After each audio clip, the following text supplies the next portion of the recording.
ono ng'amanyiddwa nga Eddie Mutwe olwaleero asimbiddwa maaso g'omulamuzi wa kkooti ento e Masaka Abdallah Kayizi n'amusomera omusango ogw'okkuba bannamawulire. Ono asindikiddwa ku Masaka Main Prison ku limandi ate okusobola okuba nti agira awangaalirako keeyo. Oluvannyuma lwa wiiki emu nga Edward Ssebuufu oba Eddie Mutwe akwatiddwa kyaddaaki olunaku olwaleero amaze n'aleetebwa mu kkooti newankubadde obunkenke bubadde bungi ab'ebyokwerinda tebaganyiza munnamawulire n'omu kubeera ng'abaako kyakwata era ensonga basobodde okugiwa nti balina order from above obutabaako munnamawulire yenna gwe bakkiriza ku akisesinga bisenge munda mu kkooti okusobola okukwata ebigenda mu maaso.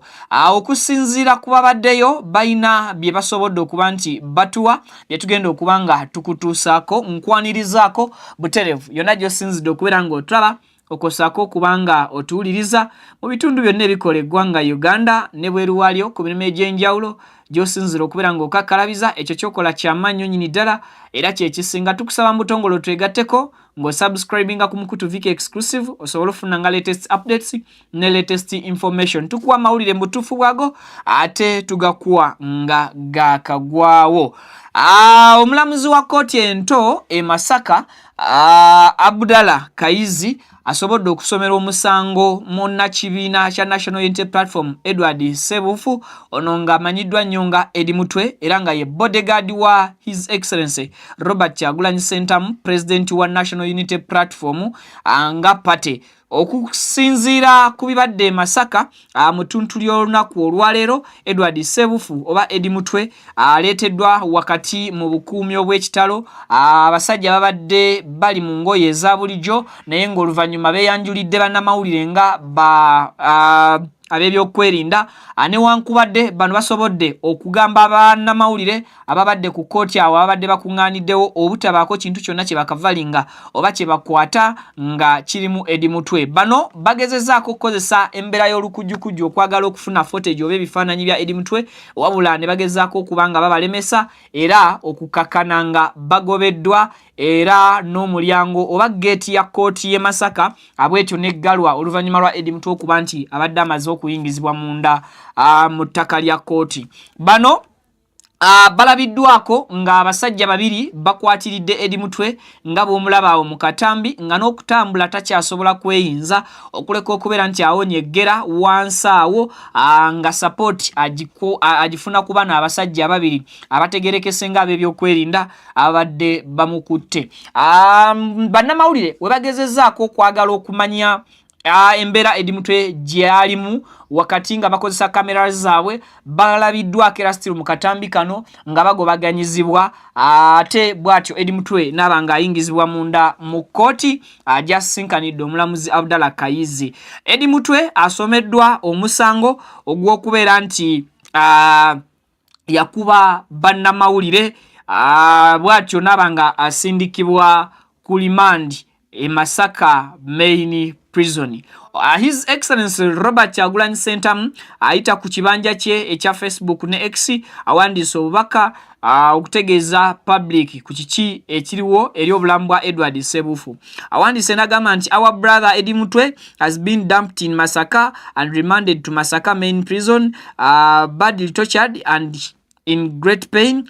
Journalists were blocked from covering him. Mucho agambye nti muganda waffe Eddie Mutwe olwaleero asuuliddwa ku kkooti e Masaka era bw'atyo n'asindikibwa mu prison y'e Masaka nga embeera gy'abaddemu abadde ali bubi nnyo, yatulugunyizibwa bya nsusso era ng'abadde mbulumi obw'amaanyi obutagambika. Bannamawulire bagaaniddwa oba balemeseddwa okubaako ekintu kyonna kye bakwata oba kye bakavaringa ku mbeera ya Eddie Mutwe. Eddie Mutwe embeera gy'alimu mu kiseera kino okusinziira ku bifaananyi sofa ne vidiyo gye tusobodde okubeera nga tufuna eraga nti ali mu mbeera mbi nnyo nnyini ddala wabula okusinziira ku munnamateeka amanyiddwa nga Majerani asobodde okutegeeza nti Eddie Mutwe embeera gyalimu okusinga ebigere byo biri bubi nnyo nnyini ddala nti bamukuba wansi awo era nga bamukubisa solidozi okwosaako n'emitayimbwa.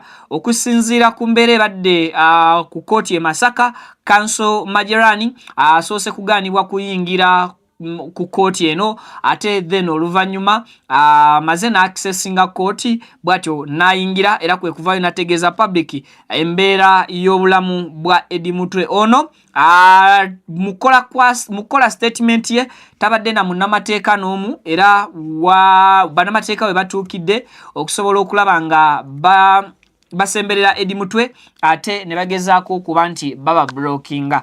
Abasajja ababadde abanyiivu ddala aba identifyingiddwa nga aba Flying Squad be baleese Eddie Mutwe ku kooti e Masaka era nga bano be bakoze ekisoboka okulemesa bannamawulire obutakavalinga kintu kyonna nga bayambibwako police mu bendobendo eryo erya Masaka.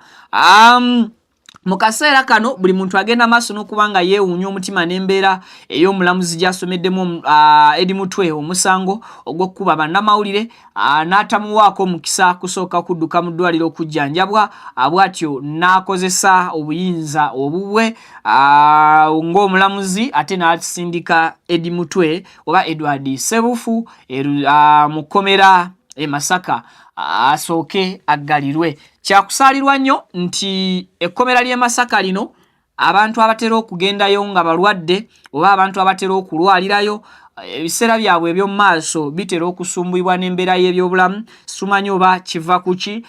Tujjukira omugenzi Honorable Muhammad Segirinya obulamu bwe almost butandika okugotanira mu Masaka main prison eyo ate mpaka kufa kwe ng'obujjanjabi bwafuna bujjanjaba lwa birwadde ebyattukira sinakindi n'okuba nti yabifunira mu Masaka main prison. Eddie Mutwe abasobodde okubeera nga bamulabako ku kooti babadde basuubira okuba nti agenda kukkirizibwa omulamuzi asooka addusibwe mu ddwaliro afune obujjanjabi wabula kibaweddeko bwe bategedde nti ate omulamuzi Abdallah Kayizi owa kooti ento musindise busindisi ku limandi Masaka main prison.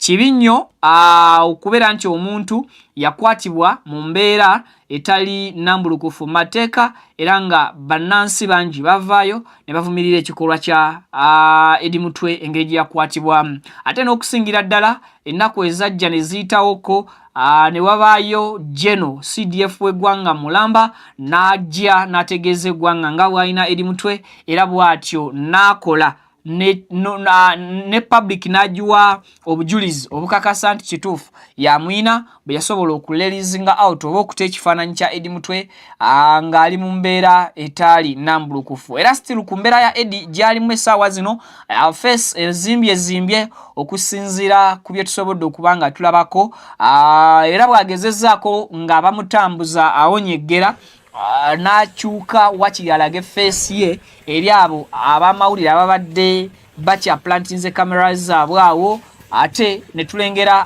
omusirikale na blockinga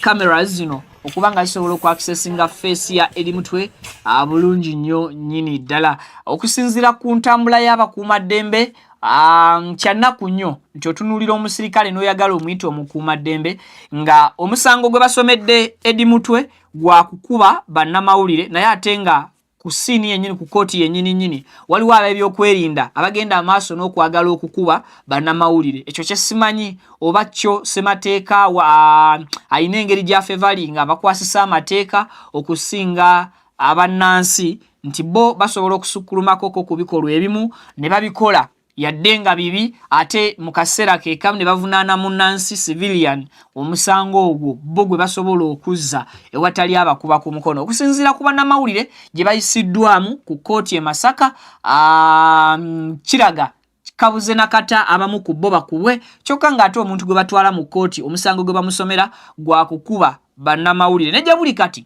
tekinnaba kubanga kitegeerekeka bannamawulire ki era munnamawulire ani avunaana security detail oba security personnel za Bobby Wine kubanga Edward Ssebufu Eddie Mutwe bamukwata ku musango bamukutte ku musango gwe gumu gwe bamutwalidde. Abututunulira ani Cleo Kivumbi naye bamukwata ne bamutwala ne bamugalira ku musango gwe gumu. Abutunulira General Gaddafi naye bamutwala ne bamuteeka ku musango gwe gumu. Abutunulira Smart wa Bobby naye still bamukwata ne bamuteeka ku musango gwe gumu. Ebintu bino nno bigenze maaso n'okubanga byewuunyisa bannayuganda okusinziira ku ngeri gye bijja bitambulamu n'engeri buli muntu side gy'akirabiramu.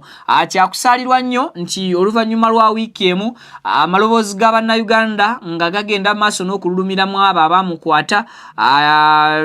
Finally taddiziddwa mu mikono gya poliisi, atwaliddwa butereevu mu kooti. Ajjukira nti okukwata ne bakutwala mu kooti fayiro ye ino okubanga already ya sanctioningibwa dda. Ekibuuzo kiri nti Eddie Mutwe fayiro ye yali ya sanctioningibwa oba okusinziira ku Cleo Kivumbi omusango gwe bagenda maaso n'okubanga bawere nemba nagwo Eddie Mutwe ye yaliko nga ba others. So ekyo kisobola okuba nti kitegerekeka nti Eddie Mutwe singa babadde bamunoonya makuba amatuufu olwali badde okumukwata bwe bati babadde balina okubanga bamutwalirawo mu kooti. Kyanaku nnyo nti ate abaali balina okukwata Eddie Mutwe mu mateeka si be bagenda maaso n'okubanga bavunaanyizibwa ku arrests za Eddie Mutwe. Yes. So ebisingako kaawo ndowooza tujja kuba tukomawo tugende maaso n'okubanga tubibawa okusinziira embeera nga bw'enaaba etambudde.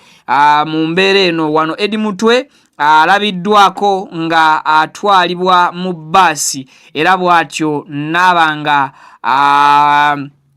asobodde okugenda e Masaka. Bamukomyawo mu kooti ng'ennaku z'omwezi 25 omwezi guno gwennyini gwe tulimu ogwa May omwaka gwa 2025. Eddie Mutwe alimandingiddwa e Masaka Main Prison mpaka ng'ennaku z'omwezi 25 omwezi guno gwennyini ogwokutaano ate mwaka gwennyini gwe tulimu ogwa 2025. Bino nno bye tusobodde okujja Masaka High Court mu mbeera eno mu kaseera kano kennyini. Ndowooza atakuumira mpeera sina kindi abansinkanye mu updates eziddako mubeere bulungi mweraba.